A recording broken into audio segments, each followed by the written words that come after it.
that video particularly, I'm going to have a link in the show notes for, but you've done stuff with the battle bus and the battle labs and things like that. And to me, that's really cool because actually it is hard to understand some of these different areas of, and then the video you also do the, I'm going to use a very layman's term. What's that tent that you go in that's that secures the communications, was in the video. Oh, the Faraday cage. Yeah. Yeah, a Faraday cage, right? So the thing is, you're not breaking secrets by doing these things. We're all au fait with these things. We watch TV, we watch all of these things. So some of these things are actually safe to talk about. But what they're also doing is they're giving your audience an understanding of the breadth and length of the different areas that you're actually working. So I think what you're doing is brilliant, though. So you touched a little bit on what you were saying, Gordon, in terms of personal brand. So I think what it would be really nice is to kind of hear you describe, because I don't necessarily like the concept or the phrase personal brand because it has so many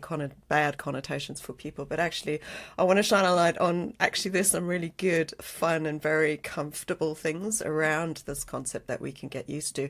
How would you define it for yourself? For myself, I guess it's the personification of my personal life, my business life, and the fact that it's the same, and hopefully I'll leave the same impression to the people I'm meeting in my personal life and my business life.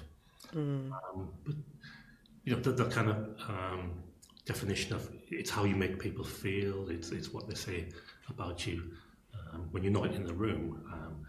I guess by turning up and by getting involved, I have made use of my biggest asset, which is. Gordon, I'm one of very few Chinese people in that kind of local business. You're very recognizable as well. Exactly.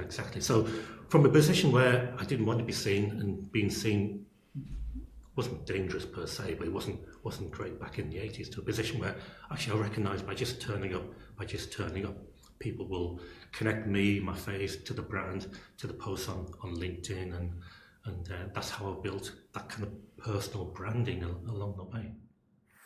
Confidently navigate your brand's future, fit for purpose and poised for success.